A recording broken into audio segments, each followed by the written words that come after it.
আসসালামু আলাইকুম। আমি এখন দেখানোর চেষ্টা করছি যে আমাদের বাসার সামনে একটি রাস্তার পাশে খুব সুন্দর একটি জায়গায় কিছু ইট রেখেছিল। তো ইটগুলো এখন সেখান থেকে সরানো হয়েছে এবং আজকে সারাদিনই মোটামুটি ইটগুলো ঝরিয়েছে। এখন এগুলো শেষ পর্যায়ে এখানে যে ময়লা আবর্জনাগুলো আছে সেগুলো দুজন লেবার ঝাড় দিচ্ছে।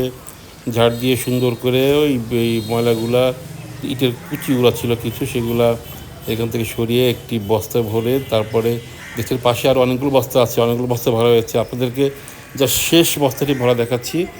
সেই বস্তাটিতে ভরে পাশে একটি ভ্যানও আছে, ভ্যানে তুলে গন্তব্যস্থলে নিয়ে যাবে। তা আমি দেখার চেষ্টা করছিলাম যে বাংলাদেশের লেবাররা দেখে কত কষ্ট করে, কত পরিশ্রম করে। রোজার দিনে রোজা রেখে তারা যে হার্ড লেবার দিচ্ছে, আসলে তাদেরকে আমাদের সম্মান করা উচিত। তো দেখছেন যে সুন্দর করে তারা বস্তার ভিতরে ময়লাগুলো ভরে ওই পাশে যে বস্তাগুলো আছে ওইগুলো রেখে আস্তে ভ্যানে করে এখান থেকে নিয়ে যাবে।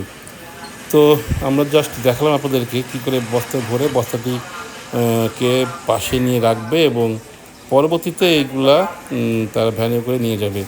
তো আমি একটু দেখানোর চেষ্টা করার উদ্দেশ্য হচ্ছে বাংলাদেশের লেবারদের কত কষ্ট, এটা আপনারা দেখবেন এবং অনুভব করবেন। তো আজকে এই পর্যন্ত, ধন্যবাদ সবাইকে।